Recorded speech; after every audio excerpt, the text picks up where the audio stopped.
Hello friends, ये है एडुटेरिया का बिहार करंट अफेयर्स जो कि जनवरी 25 से जून 26 तक का है और this is important for every exam like PPSC. तो हम स्टार्ट करते हैं।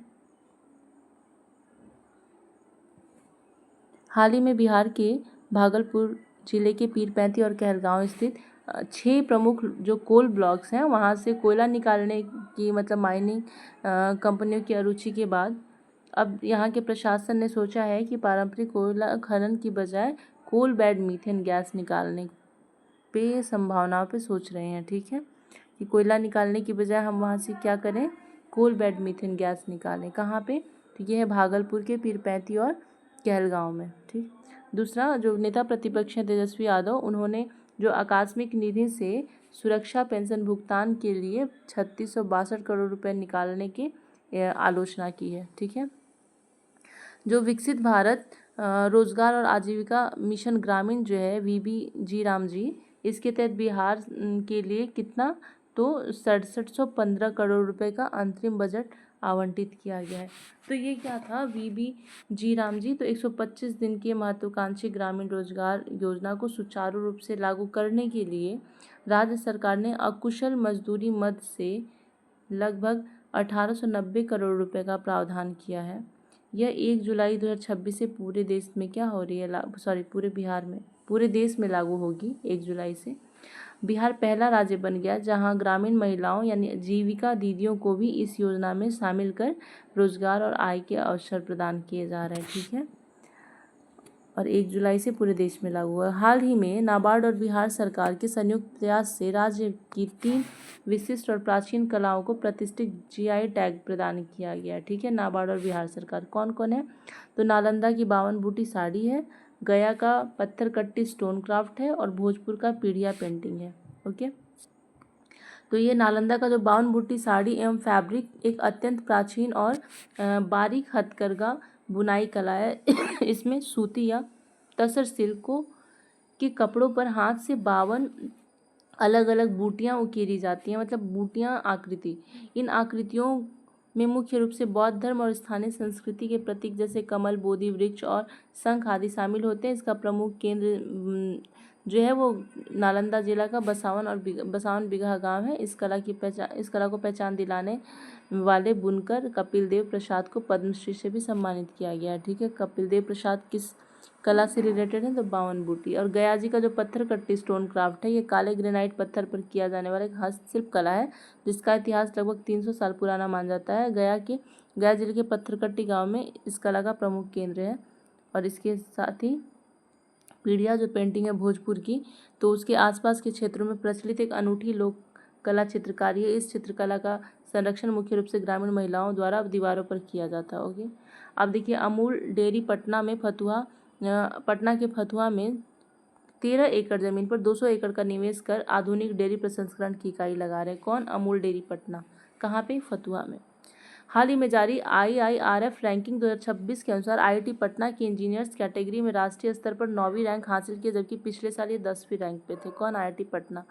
हाल ही में बिहार मंत्रिमंडल ने मौजूदा बिहार राज्य फसल सहायता योजना के स्थान पर रबी सीजन 2026-27 से प्रधानमंत्री फसल बीमा योजना को लागू करने की मंजूरी दे दी है।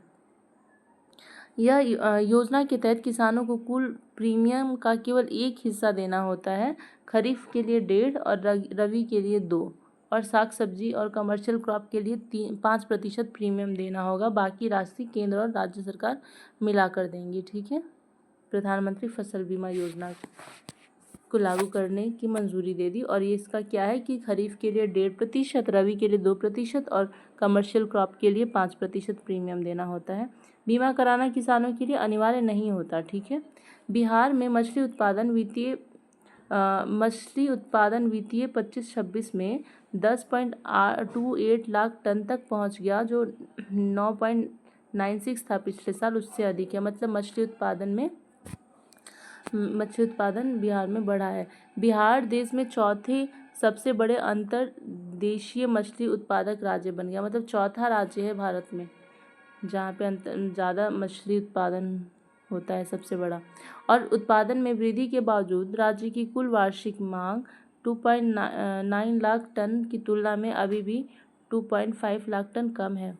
मधुबनी मछली उत्पादन में राज्य शीर्ष पर है। मधुबनी मछली उत्पादन में राज्य में शीर्ष पे है, ठीक है। जबकि अरवल में जो होता है वो बहुत कम होता है मछली। बिहार पड़ोसी राज्यों को सालाना 89,600 मीट्रिक टन मछली की शुद्ध आपूर्ति कराने वाले राज्य के रूप में उभरा है। ओके, मतलब सबसे ज़्यादा मछली उत्पादन मधुबनी में, सबसे कम अरवल में, और बिहार का स्थान कितना है देश में? चौथे नंबर पे है। और पहले से बढ़ा है, बढ़ के कितना हो गया है? तो ये हो गया 10 लाख टन मछली उत्पादन।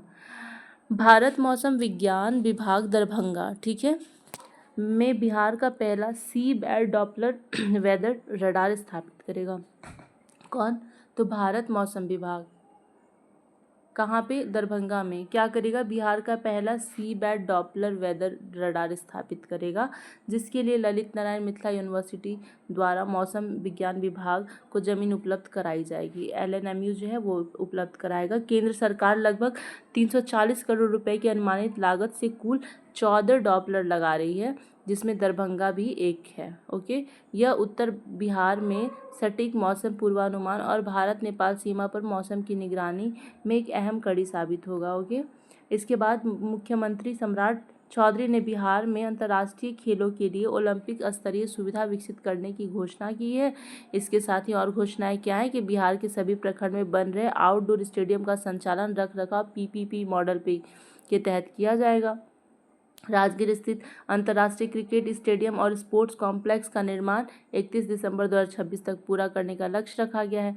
पटना के इमैनुअल हक स्टेडियम को विश्व स्तरीय बनाने के लिए बिहार सरकार ने BCCI और BCA के साथ मिलकर ये काम करेगी, ठीक है।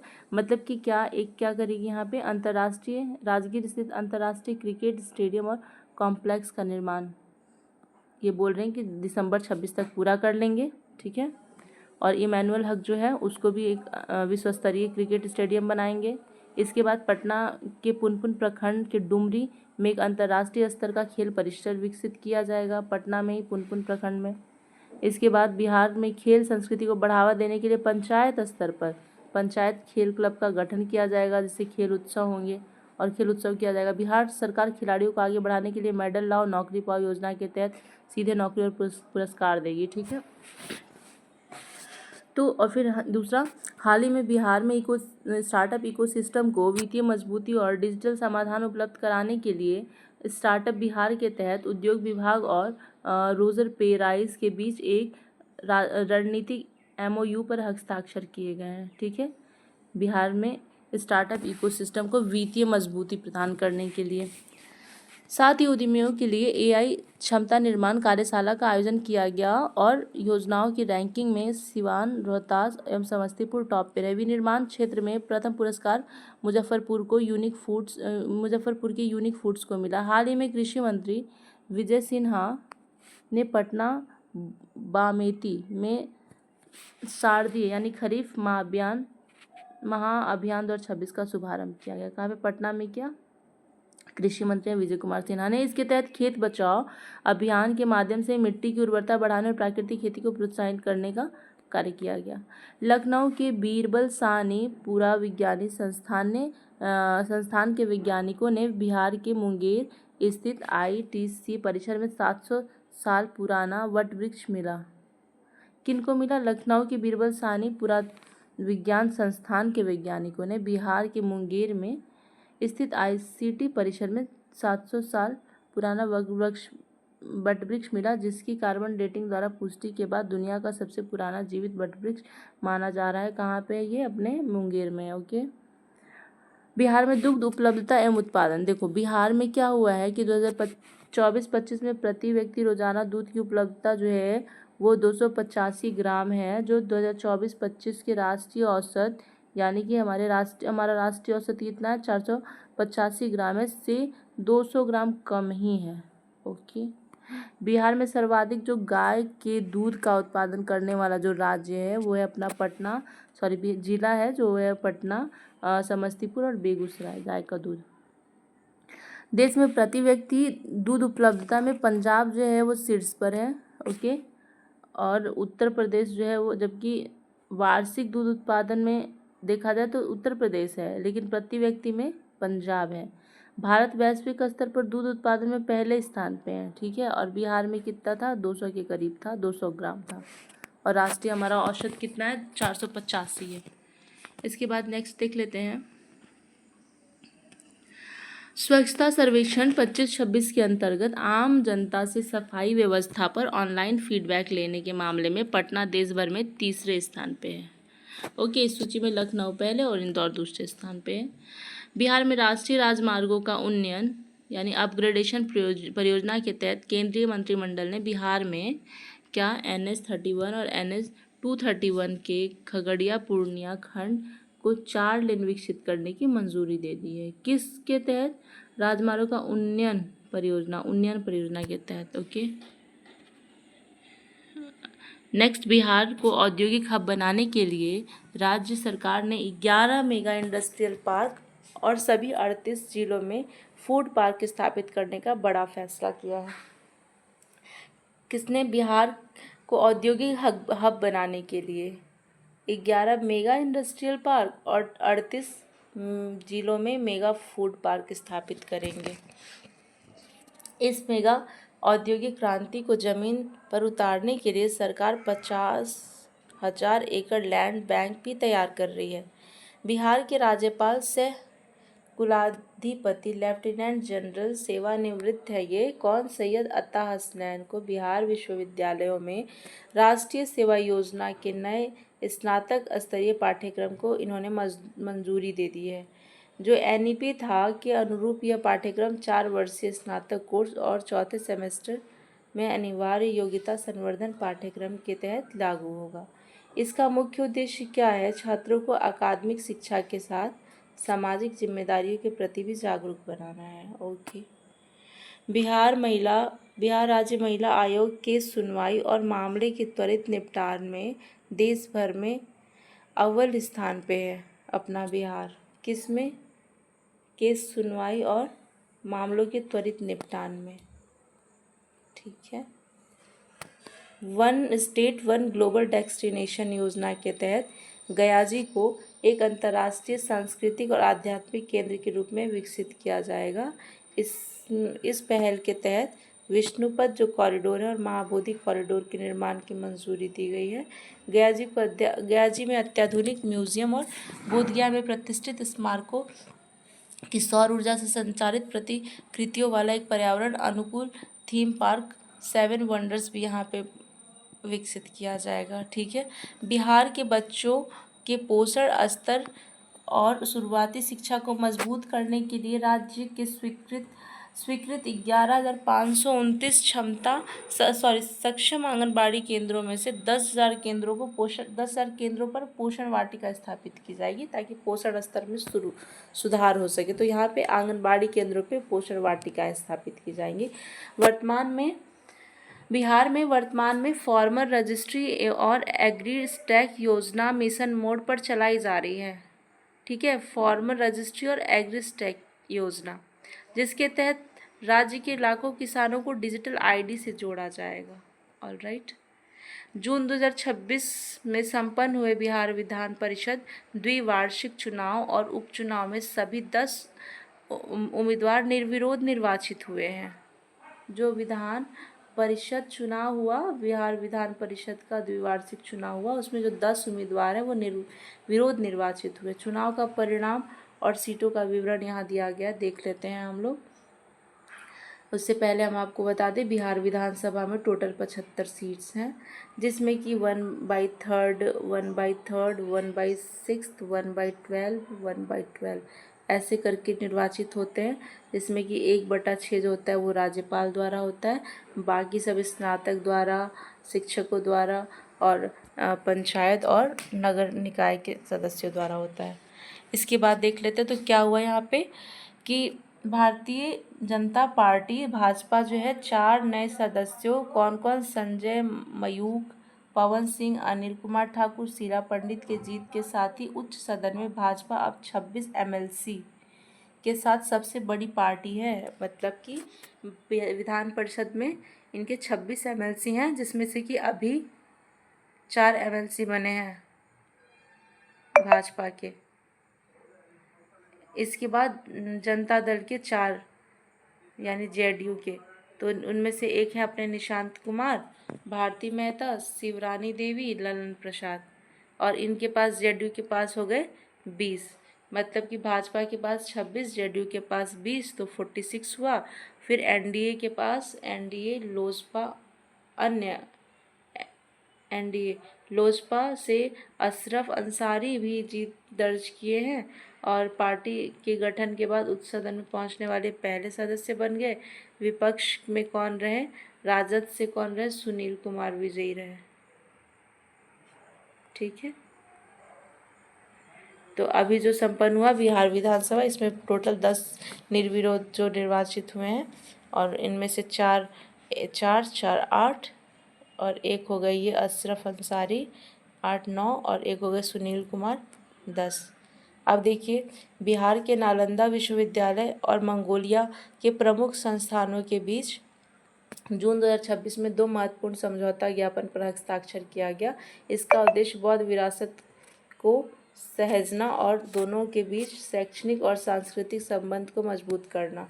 ठीक है, 8 जून को उलानबटोर में कहाँ हुआ था? उलानबटोर में ऐतिहासिक गंदन तेंग चिन लेन मठ और नालंदा विश्वविद्यालय के बीच पहला समझौता हुआ। इसके तहत बौद्ध विरासत, दुर्लभ पांडुलिपि का संरक्षण, संयुक्त शोध और शैक्षणिक आदान प्रदान को बढ़ावा दिया जाएगा। ओके, 9 जून को नेशनल यूनिवर्सिटी ऑफ मंगोलिया के साथ दूसरा समझौता किया गया जिसके जरिए धर्म अध्ययन, बौद्ध दर्शन, इतिहास, पारिस्थितिकी और संस्कृत और तिब्बती भाषा के विषयों के सहयोग में विस्तार किया जाएगा।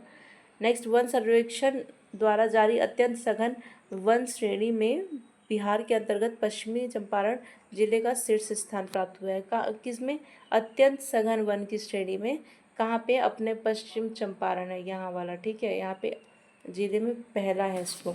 अत्यंत सघन वन की श्रेणी में मुंगेर दूसरे पे है और जमुई तीसरे पे है। और मतलब यहाँ पे है पश्चिम चंपारण, वेस्ट चंपारण, फिर यहाँ पे मुंगेर और फिर यहाँ पे जमुई, ऐसे करके हैं। ओके, और लखीसराय को चौथा स्थान प्राप्त हुआ। अत्यंत सघन वन उन वनों को कहा जाता है जहाँ वृक्ष आच्छादन 70% से अधिक हो। ठीक है, तो 70% से अधिक हो वहाँ पे। नेक्स्ट, प्रतिवर्ष 5 जून को संपूर्ण क्रांति दिवस मनाया जाता है। 5 जून को संपूर्ण क्रांति दिवस क्यों? क्योंकि 5 जून 1974 को लोकनायक जेपी ने बिहार के गांधी मैदान से संपूर्ण क्रांति का आह्वान किया था। जयप्रकाश नारायण कहाँ के थे? सिवान के सिताबदियारा, सारण के सिताबदियारा जिला के। ठीक है, सारण सिताबदियारा। बिहार सरकार ने प्रधानमंत्री मत्स्य संपदा योजना के तहत भोजपुर के वनसौर मछली बीज फार्म में 31.21 करोड़ की लागत से एक इंटीग्रेटेड एक्वा पार्क बनाने की मंजूरी दी है। किसने? बिहार सरकार ने प्रधानमंत्री मत्स्य योजना के तहत कहाँ पे? भोजपुर में मछली बीज फार्म बनाने की घोषणा की है, उसको मंजूरी दे दी है। 10 जून 2026 को अन्य राज्यों में बिहार में प्रवेश करने वाले लघु खनिज परिवहन वाहन के लिए बिहार सरकार ने इंटर स्टेट ट्रांजिट पास दस्तावेज अनिवार्य कर दिया है। इसके बाद नेक्स्ट,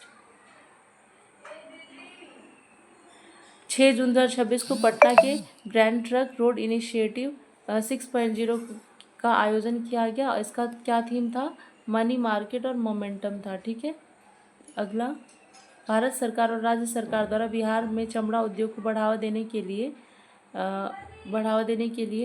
898 करोड़ रुपए की लागत का मेगा लेदर फुटवियर और एक्सीलेंस क्लस्टर की योजना चलाई जा रही है। यह पहल भारतीय फुटवियर और